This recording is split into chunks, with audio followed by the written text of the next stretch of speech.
সম্মানিত ভিউয়ার্স, আগামী ৬ জুলাই পবিত্র আশুরা। আপনারা যদি মুহররম মাসে এই পবিত্র আশুরার দিনে ফরজ নামাজের পরে সূরা ইখলাস ও ইস্তেগফারের এই আমলটি করেন, তাহলে ইনশাআল্লাহ আল্লাহ পাক রব্বুল আলামিন আপনাদের সকল দারিদ্রতা দূর করে দিবেন এবং আল্লাহ পাক রব্বুল আলামিন আপনাদের জীবনের সকল গুনাহ মাফ করে দিবেন এবং আপনাদের সকল বিপদ আপদ, বালা মুসিবত, দুঃখ কষ্ট, দুশ্চিন্তা এবং ঋণ দূর করে দিবেন। সুবহানাল্লাহ। এছাড়াও আপনি যদি আশুরার দিনে ফরজ নামাজের পরে ইস্তেগফার ও সূরা ইখলাসের এই আমলটি করেন, তাহলে আল্লাহ পাক রব্বুল আলামিন আপনাকে ফেরেশতাদের মাধ্যমে গায়বীভাবে অনেক টাকা পয়সা, ধন সম্পদ দিয়ে সাহায্য করবেন ইনশাআল্লাহ, যেভাবে হযরত ইয়াকুব আলাইহিস সালামকে এবং অনেক সাহাবায়ে কেরামদেরকে সাহায্য করেছিলেন। সম্মানিত ভিউয়ার্স, পবিত্র আশুরার দিন এটি খুবই গুরুত্বপূর্ণ একটি দিন এবং মর্যাদাপূর্ণ একটি দিন। এছাড়াও মুহররম মাসকে আল্লাহর মাস বলে আখ্যায়িত করা হয়েছে, অর্থাৎ এই মাসটি অনেক অনেক গুরুত্বপূর্ণ একটি মাস। তাই এই মাসে অধিক পরিমাণে বেশি বেশি নফল ইবাদত করতে হবে। আপনি যদি এই মাসে আল্লাহ তাআলার কাছে বেশি বেশি নফল ইবাদত করেন এবং বেশি বেশি আমল করে আল্লাহ তাআলার কাছে সাহায্য চান, তাহলে ইনশাআল্লাহ আল্লাহ তাআলা আপনাকে সাহায্য করবেন এবং আপনার মনের সকল ইচ্ছা আল্লাহ তাআলা পূর্ণ করবেন ইনশাআল্লাহ। সম্মানিত ভিউয়ার্স, আজকের ভিডিওতে আমি আপনাদেরকে সূরা ইখলাস ও ইস্তেগফারের এমন একটি গুরুত্বপূর্ণ আমল সম্পর্কে শিখিয়ে দিব, যে আমলটি আপনি যদি আশুরার দিনে ফরজ নামাজের পরে করেন, তাহলে ইনশাআল্লাহ আল্লাহ তাআলা আপনার সকল দারিদ্রতা দূর করে দিবেন, আপনার জীবনের সকল গুনাহ মাফ করে দিবেন এবং আল্লাহ পাক রব্বুল আলামিন আপনার সকল বিপদ আপদ, বালা মুসিবত, দুঃখ কষ্ট, দুশ্চিন্তা দূর করে দিবেন এবং আল্লাহ পাক রব্বুল আলামিন আপনাকে গায়বীভাবে অনেক টাকা পয়সা, ধন সম্পদ দিয়ে সাহায্য করবেন। সুবহানাল্লাহ। সম্মানিত ভিউয়ার্স, আশুরার দিনে ফরজ নামাজের পরে সূরা ইখলাস ও ইস্তেগফারের এই আমলটি কী নিয়মে করতে হবে এবং কতবার পাঠ করতে হবে সেই সম্পর্কে জানতে চাইলে ভিডিওটি স্কিপ না করে সম্পূর্ণ ভিডিওটি দেখতে থাকুন। আর ভিডিওটি ভালো লাগলে লাইক, কমেন্ট, শেয়ার করে চ্যানেলটি সাবস্ক্রাইব করে আমাদের পাশে থাকুন। সম্মানিত ভিউয়ার্স, তবে অবশ্যই ফরজ নামাজের পরে কিছু বিশেষ দোয়া রয়েছে। প্রথমে আপনাদেরকে সেই দোয়াগুলি পাঠ করতে হবে, তারপর ইস্তেগফার ও সূরা ইখলাসের এই আমলটি করতে হবে। সম্মানিত ভিউয়ার্স, প্রথমে আমরা জেনে নিব ফরজ নামাজের পর কি কি দোয়া পাঠ করতে হবে। মুমিনের প্রতিটি কাজ ও মুহূর্ত আমল ও ইবাদত, যখন সব কিছু আল্লাহর হুকুম ও রাসূল সাল্লাল্লাহু আলাইহি ওয়াসাল্লামের সুন্নত অনুযায়ী হয়, তখন সব কিছু ইবাদতে পরিণত হয় এবং সওয়াবযোগ্য হয়। আল্লাহ তাআলা বান্দার জন্য এর সব কিছু পুণ্যময় করে দেন। সুবহানাল্লাহ। সম্মানিত ভিউয়ার্স, অন্য সব কিছুর মতোই প্রত্যেক ফরজ নামাজের পর কিছু আমল রয়েছে। আমলগুলো করিলে বান্দার জীবন সুন্দর, বরকতময় ও সুশৃঙ্খল হয়। আল্লাহর রাসূল সাল্লাল্লাহু আলাইহি ওয়াসাল্লাম বলেন, প্রত্যেক ফরজ নামাজের শেষে কিছু দোয়া রয়েছে। যে ব্যক্তি এই দোয়াগুলো পড়ে বা কাজে লাগায়, সে কখনো ক্ষতিগ্রস্ত হবে না। সুবহানাল্লাহ। মুসলিম শরীফ, হাদিস নং 1237। সম্মানিত ভিউয়ার্স, এখন আমরা আলোচনা করব ফরজ নামাজের পর কি কি মাসনুন দোয়া পাঠ করতে হবে এবং সেই দোয়াগুলি পাঠ করার পর কিভাবে, কি নিয়মে ইস্তেগফার ও সূরা ইখলাসের এই গোপন আমলটি করতে হবে। সম্মানিত ভিউয়ার্স, ফরজ নামাজের পরের আমলগুলোর মধ্য থেকে প্রথম আমলটি হচ্ছে একবার আল্লাহু আকবার পাঠ করা। ইবনে আব্বাস রাদিয়াল্লাহু তাআলা আনহু বলেন, ফরজ নামাজের সালাম ফিরানোর পর রাসূল সাল্লাল্লাহু আলাইহি ওয়াসাল্লাম একবার তাকবীর পাঠ করতেন। আমি সেই তাকবীরের আওয়াজ শুনে তার নামাজ শেষ হওয়া বুঝতে পারতাম। বুখারী শরীফ, হাদিস নং 842। নাম্বার 2, 3 বার আস্তাগফিরুল্লাহ পাঠ করা। রাসূল সাল্লাল্লাহু আলাইহি ওয়াসাল্লাম নামাজের সালাম ফিরিয়ে 3 বার ইস্তেগফার পাঠ করতেন, অর্থাৎ আস্তাগফিরুল্লাহ, আস্তাগফিরুল্লাহ, আস্তাগফিরুল্লাহ পাঠ করতেন। মুসলিম শরীফ, হাদিস নং 1362। নাম্বার 3, একবার আল্লাহুম্মা আনতাস সালাম ওয়া মিনকাস সালাম তাবারাকতা ইয়া যাল জালালি ওয়াল ইকরাম, এই দোয়াটি পাঠ করতে হবে। মুসনাদে আহমদ, হাদিস নং 22461। নাম্বার 4, একবার আয়াতুল কুরসি পাঠ করতে হবে। রাসূল সাল্লাল্লাহু আলাইহি ওয়াসাল্লাম বলেছেন, যে ব্যক্তি প্রত্যেক ফরজ নামাজের পর একবার আয়াতুল কুরসি পাঠ করবে, তার জান্নাতে প্রবেশের পথে মৃত্যু ব্যতীত আর কোনো কিছুই বাধা থাকবে না। সুবহানাল্লাহ। অর্থাৎ সে ব্যক্তি মৃত্যুবরণ করার সাথে সাথেই জান্নাতে চলে যাবে। সুবহানাল্লাহ। নাসাই শরীফ। নাম্বার 5, রাসূল সাল্লাল্লাহু আলাইহি ওয়াসাল্লাম বলেছেন, যে ব্যক্তি প্রত্যেক ফরজ নামাজের পর 33 বার সুবহানাল্লাহ, 33 বার আলহামদুলিল্লাহ ও 33 বার আল্লাহু আকবার পাঠ করবে, এভাবে 99 বার পাঠ করার পর একবার লা ইলাহা ইল্লাল্লাহু ওয়াহদাহু লা শারীকা লাহু লাহুল মুলকু ওয়া লাহুল হামদু ওয়া হুয়া আলা কুল্লি শাইইন কাদির, এই তাসবিহটি পাঠ করে 100 বার পূর্ণ করবে, ওই ব্যক্তির জীবনের সকল গুনাহ ক্ষমা করে দেওয়া হবে। সুবহানাল্লাহ। যদিও তা সমুদ্রের ফেনারাশি পরিমাণ হয়ে থাকে। সুবহানাল্লাহ, আল্লাহু আকবার। মুসলিম শরীফ হাদিস নং 597। নাম্বার 6, ফজর এবং মাগরিবের নামাজের পর 7 বার আল্লাহুম্মা আজিরনি মিনান নার এই দোয়া পাঠ করতে হবে। রাসূল সাল্লাল্লাহু আলাইহি ওয়াসাল্লাম বলেন, যে ব্যক্তি ফজরের নামাজের পর এই দোয়া 7 বার পাঠ করবে, সে ব্যক্তি ওই দিন সন্ধ্যা হওয়ার আগে মারা গেলে তাকে জাহান্নাম থেকে মুক্তি দেওয়া হবে। আর যে ব্যক্তি সন্ধ্যায় মাগরিবের নামাজের পর এই দোয়া 7 বার পাঠ করবে, সে ব্যক্তি ওই দিন সকাল হওয়ার আগে মারা গেলে তাকে জাহান্নাম থেকে মুক্তি দেওয়া হবে। সুবহানাল্লাহ, আল্লাহু আকবার। সুনানে আন-নাসাই হাদিস নং 9859। নাম্বার 7, ফজর এবং মাগরিবের নামাজের পর 3 বার আউযু বিল্লাহিস সামিউল আলিম মিনাশ শাইতানির রাজিম এটি পাঠ করা। এটি পাঠ করা শেষ হলে সূরা হাশরের শেষ 3 আয়াত পাঠ করতে হবে। যে ব্যক্তি সকাল সন্ধ্যায় সূরা হাশরের শেষ 3 আয়াত পাঠ করবে, তার জন্য 70,000 ফেরেশতা রহমত ও মাগফিরতের দোয়া করতে থাকবে। সুবহানাল্লাহ। সুনানে তিরমিজি হাদিস নং 1372। নাম্বার 8, সকালে ফজর নামাজ আদায় করার পর 3 বার এই তাসবিহটি পাঠ করতে হবে। যে ব্যক্তি সকালে ফজর নামাজের পর 3 বার এই তাসবিহটি পাঠ করবে, তার আমলনামায় সারাদিন জিকির করার সওয়াব লেখা হবে। সুবহানাল্লাহ। তাসবিহটি হচ্ছে সুবহানাল্লাহি ওয়া বিহামদিহি ওয়া আদাদা খালকিহি ওয়া রিদা নাফসিহি ওয়া জিনাতা আরশিহি ওয়া মিদাদা কালিমাতি। সম্মানিত ভিউয়ার্স, এই তাসবিহটি খুবই গুরুত্বপূর্ণ একটি তাসবিহ, তাই আপনারা সকলেই ফজর নামাজের পর অন্তত 3 বার এই তাসবিহটি পাঠ করার চেষ্টা করবেন ইনশাআল্লাহ। মুসলিম শরীফ হাদিস নং 2726।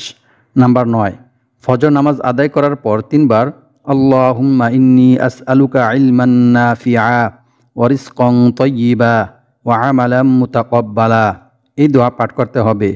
যে ব্যক্তি ফজর নামাজের পর 3 বার এই দোয়া পাঠ করবে, আল্লাহ পাক রব্বুল আলামিন তার রিজিক বৃদ্ধি করে দিবেন এবং তার জ্ঞান বৃদ্ধি করে দিবেন এবং তার নেক আমলের মধ্যে আল্লাহ তাআলা বরকত দান করবেন। সুবহানাল্লাহ। সুনানে ইবনে মাজাহ হাদিস নং 925। সুতরাং আপনারা যদি গায়বীভাবে টাকা পয়সা পেতে চান, গায়বীভাবে ফেরেশতাদের মাধ্যমে ধন সম্পদ পেতে চান, তাহলে অবশ্যই প্রত্যেক দিন ফজর নামাজের পর এই দোয়াটি 3 বার করে পাঠ করবেন ইনশাআল্লাহ। নাম্বার 10, প্রত্যেক ফরজ নামাজের পর অন্তত একাধিকবার এই দোয়াটি পাঠ করতে হবে। দোয়াটি হচ্ছে আল্লাহুম্মা আইন্নি আলা যিকরিকা ওয়া শুকরিকা ওয়া হুসনি ইবাদাতিক। সুনানে আবু দাউদ হাদিস নং 1522। নাম্বার 11, ফজর এবং মাগরিবের নামাজের পর 3 বার রাদিতু বিল্লাহি রাব্বান ওয়া বিল ইসলামি দীনাও ওয়া বি মুহাম্মাদিন সাল্লাল্লাহু আলাইহি ওয়াসাল্লাম নাবিয়্যান ওয়া রাসূলা এই দুরূদটি পাঠ করতে হবে। সুনানে আবু দাউদ হাদিস নং 5074। রাসূল সাল্লাল্লাহু আলাইহি ওয়াসাল্লাম বলেন, যে ব্যক্তি সকালে ফজর নামাজের পর 3 বার এই দুরূদ পাঠ করবে এবং সন্ধ্যায় মাগরিবের নামাজের পর 3 বার এই দুরূদ পাঠ করবে, কিয়ামতের দিন আমি তার হাত ধরে তাকে জান্নাতে পৌঁছে দিব। সুবহানাল্লাহ, আল্লাহু আকবার। অপর এক হাদিসে বলা হয়েছে, রাসূল সাল্লাল্লাহু আলাইহি ওয়াসাল্লাম বলেন, যে ব্যক্তি সকাল সন্ধ্যায় এই দুরূদ পাঠ করবে, তার জন্য জান্নাত ওয়াজিব হয়ে যাবে। সুবহানাল্লাহ, আল্লাহু আকবার। এছাড়াও অন্য এক হাদিসে বলা হয়েছে, রাসূল সাল্লাল্লাহু আলাইহি ওয়াসাল্লাম বলেন, যে ব্যক্তি সকাল সন্ধ্যায় 3 বার এই দুরূদ পাঠ করবে, আল্লাহ পাক রব্বুল আলামিন তাকে কিয়ামতের দিন নেকি বৃদ্ধির মাধ্যমে সন্তুষ্ট করবেন। সুবহানাল্লাহ, আল্লাহু আকবার। নাম্বার 12, জিনের আসর, বদনজর, কুফরি কালাম, জাদুটোনা, বানটোনা এবং বিষধর প্রাণীর ক্ষতি থেকে, সকল ক্ষতিকারক জিনিসের ক্ষতি থেকে বাঁচার জন্য রাসূল সাল্লাল্লাহু আলাইহি ওয়াসাল্লাম প্রত্যেক ফরজ নামাজের পর এই সূরাগুলি পাঠ করতেন, কিন্তু শুধুমাত্র ফজর এবং মাগরিবের নামাজের পর 3 বার করে পাঠ করতেন। সূরাগুলি হচ্ছে সূরাতুল ইখলাস, সূরাতুল ফালাক ও সূরাতুন নাস। এই সূরাগুলি আপনি প্রত্যেক ফরজ নামাজের পর 1 বার করে পাঠ করবেন, কিন্তু শুধুমাত্র সকালে ফজর নামাজের পর এবং সন্ধ্যায় মাগরিবের নামাজের পর 3 বার করে পাঠ করবেন। সুনানে আবু দাউদ হাদিস নং 1523। নাম্বার 13, ফজর এবং মাগরিবের নামাজের পর 3 বার এই দোয়া পাঠ করতে হবে। দোয়াটি হচ্ছে আউযু বিকালিমাতিল্লাহি তাম্মাতি মিন শাররি মা খলাক। রাসূল সাল্লাল্লাহু আলাইহি ওয়াসাল্লাম বলেন, যে ব্যক্তি সকালে ফজর নামাজের পরে এবং সন্ধ্যায় মাগরিবের নামাজের পরে এই দোয়া 3 বার পাঠ করবে, আল্লাহ পাক রব্বুল আলামিন তাকে সকল বিষধর প্রাণীর ক্ষতি থেকে রক্ষা করবেন। সুবহানাল্লাহ। নাম্বার 14, ফজর এবং মাগরিবের নামাজের পর 3 বার এই দোয়া পাঠ করতে হবে। দোয়াটি হচ্ছে বিসমিল্লাহিল্লাযী লা ইয়াদুররু মা ইসমিহি শাইউন ফিল আরদি ওয়ালা ফিস সামাই ওয়া হুয়াস সামিউল আলিম। সম্মানিত ভিউয়ার্স, যে ব্যক্তি সকালে এবং সন্ধ্যায় 3 বার এই দোয়া পাঠ করবে, আল্লাহ পাক রব্বুল আলামিন তাকে সকল জাদুটোনা, বানটোনা, জিনের ক্ষতি এবং সকল রকমের ক্ষতি থেকে আল্লাহ পাক রব্বুল আলামিন তাকে হেফাজত করবেন। সুবহানাল্লাহ। তিরমিজি শরীফ হাদিস নং 3335। নাম্বার 15, ফজর এবং মাগরিবের নামাজের পর 7 বার এই দোয়া পাঠ করতে হবে। দোয়াটি হচ্ছে হাসবি আল্লাহু লা ইলাহা ইল্লাহু আলাইহি তাওয়াক্কালতু ওয়া হুয়া রব্বুল আরশিল আযীম। সম্মানিত ভিউয়ার্স, আপনি যদি এই মুহররম মাসে আগামী 6 জুলাই পবিত্র আশুরার দিনে ফরজ নামাজের পরে এই দোয়াগুলি পাঠ করার পর সূরা ইখলাস ও ইস্তেগফারের একটি গোপন আমল করেন, তাহলে ইনশাআল্লাহ আল্লাহ পাক রব্বুল আলামিন আপনার সকল দারিদ্রতা দূর করে দিবেন, আপনার সকল বিপদাফদ, বালা মুসিবত, দুঃখ কষ্ট, দুশ্চিন্তা দূর করে দিবেন এবং আল্লাহ পাক রব্বুল আলামিন আপনার জীবনের সকল গুনাহ মাফ করে দিবেন। এছাড়াও আল্লাহ পাক রব্বুল আলামিন আপনাকে ফেরেশতাদের মাধ্যমে গায়বীভাবে অনেক টাকা পয়সা, ধন সম্পদ দিয়ে সাহায্য করবেন ইনশাআল্লাহ। সম্মানিত ভিউয়ার্স, ফেরেশতাদের মাধ্যমে আল্লাহ তাআলা অনেক নবী রাসূলদেরকে এবং সাহাবা একরামদেরকে সাহায্য করেছিলেন, অনেক টাকা পয়সা, ধন সম্পদ দিয়ে সাহায্য করেছিলেন। এই বিষয়ে অসংখ্য অগণিত সহিহ হাদিস বর্ণিত আছে।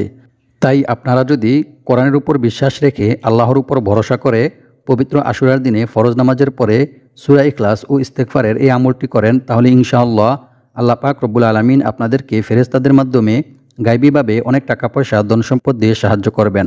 সম্মানিত ভিউয়ার্স, তবে এই আমলটি করার পূর্বে আপনাকে অবশ্যই একটি বিশেষ ইস্তেগফার পাঠ করতে হবে। সেই ইস্তেগফারটিকে বলা হয় সাইয়্যিদুল ইস্তেগফার।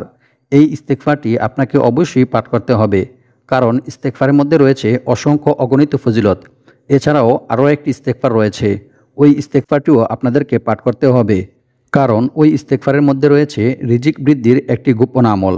তাই আপনারা যদি এই সাইয়্যিদুল ইস্তেগফার এবং ওই ইস্তেগফারটি পাঠ করেন, তাহলে ইনশাআল্লাহ আল্লাহ পাক রব্বুল আলামিন আপনাদের জীবনের সকল গুনাহ মাফ করে দিবেন এবং সকল বিপদাফদ, বালা মুসিবত, দুঃখ কষ্ট, দারিদ্রতা দূর করে দিবেন এবং আল্লাহ পাক রব্বুল আলামিন আপনাদেরকে গায়বীভাবে ফেরেশতাদের মাধ্যমে অনেক টাকা পয়সা, ধন সম্পদ দিয়ে সাহায্য করবেন ইনশাআল্লাহ।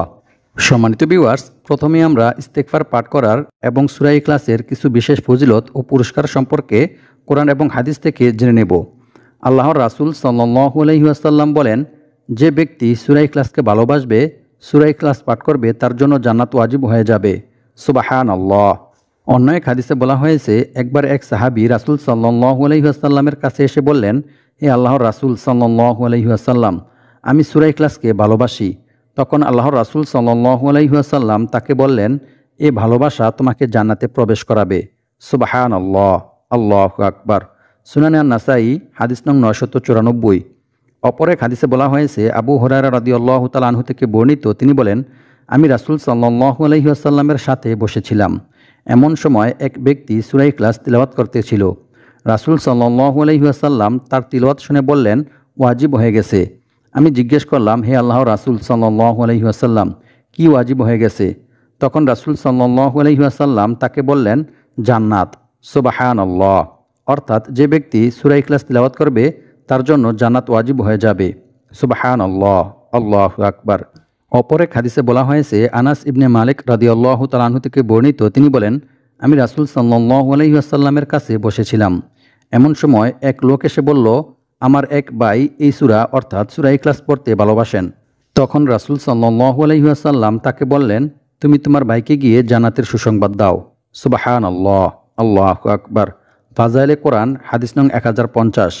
অপর এক হাদিসে বলা হয়েছে, রাসূল সাল্লাল্লাহু আলাইহি ওয়াসাল্লাম বলেন, যে ব্যক্তি কুল হুয়াল্লাহু আহাদ সূরা ইখলাস শেষ পর্যন্ত 10 বার পাঠ করবে, আল্লাহ তাআলা সেই ব্যক্তির জন্য জান্নাতে একটি মহল অর্থাৎ একটি ঘর নির্মাণ করে দিবেন। সুবহানাল্লাহ। আল্লাহু আকবার। এই কথা শুনে ওমর বিন খাত্তাব রাদিয়াল্লাহু তাআলা আনহু বললেন, তাহলে আমরা বেশি বেশি করে সূরা ইখলাস পাঠ করব, হে আল্লাহর রাসূল সাল্লাল্লাহু আলাইহি ওয়াসাল্লাম। তারপর রাসূল সাল্লাল্লাহু আলাইহি ওয়াসাল্লাম বললেন, আল্লাহ তাআলাও বেশি দানশীল ও বেশি পবিত্র। সুবহানাল্লাহ। মুসনাদে আহমদ হাদিস নং 15610। সম্মানিত ভিউয়ার্স, সূরা ইখলাস পাঠ করার এই সকল হাদিস দ্বারা বুঝতে পারলাম যে সূরা ইখলাস কতটা গুরুত্বপূর্ণ এবং ফজিলতপূর্ণ একটি সূরা। সম্মানিত ভিউয়ার্স, এখন আমরা ইস্তেগফার পাঠ করার কিছু বিশেষ ফজিলত ও পুরস্কার সম্পর্কে কোরআন এবং হাদিস থেকে জেনে নেব। আপনারা যদি ইস্তেগফার ও সূরা ইখলাসের এই দুটি আমল একসাথে করেন তাহলে ইনশাআল্লাহ আপনারা অতি দ্রুত টাকা পেয়ে যাবেন এবং আল্লাহ পাক রব্বুল আলামিন অতি দ্রুত ফেরেশতাদের মাধ্যমে গায়বীভাবে আপনাদেরকে টাকা পয়সা ধন সম্পদ দিয়ে সাহায্য করবেন। এ কারণে আমি আপনাদেরকে দুটি আমলের বিষয় কোরআন এবং হাদিস থেকে জানিয়ে দিতেছি। এছাড়াও অবশ্যই আপনাদেরকে ফরজ নামাজের পর আমি যে মাসনুন দোয়াগুলি আপনাদেরকে পাঠ করে শুনিয়েছি সেই দোয়াগুলি আপনাদেরকে পাঠ করতে হবে। দোয়াগুলি পাঠ করার পরেই আপনারা সূরা ইখলাস ও ইস্তেগফারের এই আমলটি করতে পারবেন ইনশাআল্লাহ। আপনারা চাইলে আমার থেকে শুনে শুনেও দোয়াগুলি পাঠ করতে পারেন। অর্থাৎ আপনি ফরজ নামাজ শেষ করে সুন্নত বিতর শেষ করে তারপর আপনি এই দোয়াগুলি পাঠ করতে পারেন আমার থেকে শুনে শুনে। অতঃপর আপনি সূরা ইখলাস ও ইস্তেগফারের এই আমলটি করতে পারেন। সম্মানিত ভিউয়ার্স, এখন আমরা জেনে নেব ইস্তেগফার পাঠ করার গুরুত্ব ও পুরস্কার সম্পর্কে। মহান আল্লাহ তাআলা পবিত্র কোরআনের মধ্যে ইস্তেগফার পাঠ করার গুরুত্ব দিয়ে বলেন, ইল্লা মান তাবা ওয়া আমানা ওয়া আমিলা আমালান সালিহা ফাউলাইকা ইউবাদদিলুল্লাহু সাইয়্যাতিহিম হাসানাত ওয়া কানাল্লাহু গফুরার রহিমা। অর্থ, তবে যে ব্যক্তি তাওবা করে, ঈমান আনে এবং সৎকর্ম করে, পরিণামে আল্লাহ তাআলা তার পাপগুলোকে নেকি দ্বারা পরিবর্তন করে দেন। সুবহানাল্লাহ, আল্লাহু আকবার। আল্লাহ তাআলা অতি ক্ষমাশীল ও পরম দয়ালু। সূরা ফুরকান আয়াত নং ৭০। এক হাদিসে রাসূল সাল্লাল্লাহু আলাইহি ওয়াসাল্লাম বলেছেন, নিশ্চয়ই আল্লাহ তাআলা বান্দার তাওবা কবুলের জন্য পশ্চিম দিকে একটি দরজা খুলে রেখেছেন, যার প্রশস্ততা হচ্ছে ৭০ বছরের পথ। সূর্য পশ্চিম দিকে উদয় না হওয়া পর্যন্ত এ দরজা বন্ধ করা হবে না। সুবহানাল্লাহ। তিরমিজি শরীফ হাদিস নং 3536। সম্মানিত ভিউয়ার্স, ইস্তেগফার পাঠ করলে যে আল্লাহ তাআলা বান্দাকে কি পরিমাণ পুরস্কার দান করবেন আপনি তা কল্পনাও করতে পারবেন না। আল্লাহ তাআলা পবিত্র কোরআনের মধ্যে বলেন, আর যে ব্যক্তি আল্লাহকে ভয় করবে আল্লাহ তাআলা তার সমস্ত সমস্যা থেকে উত্তরণের পথ বের করে দিবেন আর তাকে এমন জায়গা থেকে রিজিক দান করবেন যা সে কল্পনাও করতে পারবে না। অর্থাৎ তার ধারণার বাইরে থেকে অকল্পনীয় উৎস থেকে আল্লাহ তাআলা তার রিজিকের ব্যবস্থা করে দিবেন। সুবহানাল্লাহ। আর যে ব্যক্তি আল্লাহর উপর ভরসা করবে তার জন্য তিনি যথেষ্ট হবেন। নিশ্চয়ই আল্লাহ তাআলা তার মনের সকল ইচ্ছা পূরণ করবেনই। সুবহানাল্লাহ, আল্লাহু আকবার। সূরা তালাক আয়াত নং 2 থেকে 3। সম্মানিত ভিউয়ার্স, আল্লাহ তাআলাকে ভয় করার সর্বোত্তম মাধ্যম হচ্ছে তাওবা ইস্তেগফার করা, ক্ষমা প্রার্থনা করা। বান্দার দ্বারা ইচ্ছায় কিংবা অনিচ্ছায় কোনো গুনাহ সংঘটিত হয়ে গেলে বান্দা যদি সাথে সাথে আল্লাহ তাআলার কাছে সিজদায় পড়ে মাথা নত করে তাওবা ইস্তেগফার করে তাহলে আল্লাহ তাআলা বান্দাকে ক্ষমা করে দিবেন। সুবহানাল্লাহ, আল্লাহু আকবার। আল্লাহ তাআলা বান্দার এই তাকওয়া, বান্দার এই ভয় অনেক ভালোবাসেন, অনেক পছন্দ করেন। অপর এক হাদিসে বলা হয়েছে, রাসূল সাল্লাল্লাহু আলাইহি ওয়াসাল্লাম বলেন, যে ব্যক্তি ইস্তেগফার তথা ক্ষমা প্রার্থনা করাকে নিজের জন্য আবশ্যক করে নেবে আল্লাহ তাআলা তাকে গায়বীভাবে রিজিকের ব্যবস্থা করে দিবেন। সুবহানাল্লাহ, আল্লাহু আকবার। সুনানে আন-নাসাঈ হাদিস নং 3819। সম্মানিত ভিউয়ার্স, সূরা ইখলাস ও ইস্তেগফারের এই সকল ফজিলত শুনে বুঝতে পারতেছেন যে সূরা ইখলাস ও ইস্তেগফার কতটা গুরুত্বপূর্ণ আমল। তাই আপনারা যদি আশুরার দিনে আমি যে দোয়াগুলি আপনাদেরকে শুনিয়েছি সেই দোয়াগুলি পাঠ করার পর সূরা ইখলাস ও ইস্তেগফারের এই আমলটি করেন তাহলে ইনশাআল্লাহ আল্লাহ পাক রব্বুল আলামিন আপনাদের দারিদ্রতা দূর করে দিবেন এবং ফেরেশতাদের মাধ্যমে অনেক টাকা পয়সা ধন সম্পদ দিয়ে সাহায্য করবেন ইনশাআল্লাহ। সম্মানিত ভিউয়ার্স, ফেরেশতাদের মাধ্যমে গায়বীভাবে অনেক টাকা পয়সা ধন সম্পদ পাওয়ার জন্য আপনাদেরকে ফরজ নামাজের পর 2 রাকাত নফল নামাজ আদায় করতে হবে। তবে ফজর এবং আসরের নামাজের পর আদায় করতে পারবেন না। অন্যান্য নামাজের সময় নামাজের পরে 2 রাকাত নফল নামাজ আদায় করবেন। তারপর আপনি সাইয়্যিদুল ইস্তেগফার পাঠ করবেন। সাইয়্যিদুল ইস্তেগফার হচ্ছে, আল্লাহুম্মা আনতা রব্বি লা ইলাহা ইল্লা আনতা খলাকতানি ওয়া আনা আবদুকা ওয়া আনা আলা আহদিকা ওয়া ওয়া'দিকা মাস্তাতাতু আউযু বিকা মিন শাররি মা সানাতু আবুউ লাকা বিনি'মাতিকা আলাইয়া ওয়া আবুউ বিযামবি ফাগফিরলি ফাইন্নাহু লা ইয়াগফিরুদ যুনুবা ইল্লা আনতা। তারপর আরও একটি ইস্তেগফার পাঠ করবেন। ইস্তেগফারটি হচ্ছে, আল্লাহুম্মা গফিরলি ওয়ারহামনি ওয়াহদিনি ওয়াআফিনি ওয়ারযুকনি। এই দুইটি ইস্তেগফারের মধ্য থেকে প্রথমটি একবার পাঠ করবেন, পরেরটি 3 বার পাঠ করবেন, অতঃপর দুরূদ শরীফ পাঠ করবেন। তারপর আল্লাহ তাআলার কাছে দোয়া করে দোয়ার মধ্যে আপনি যা চাইবেন আল্লাহ তাআলা আপনাকে তাই দান করবেন ইনশাআল্লাহ। এবং দোয়া শেষে আবার আপনি 3 বার দুরূদ শরীফ পাঠ করবেন। আল্লাহ পাক রব্বুল আলামিন আমাদের সবাইকে সূরা ইখলাস ও ইস্তেগফারের এই আমলটি করে দারিদ্রতা থেকে মুক্ত হয়ে অনেক টাকা পয়সা ধন সম্পদের মালিক হওয়ার তৌফিক দান করুক। আমিন।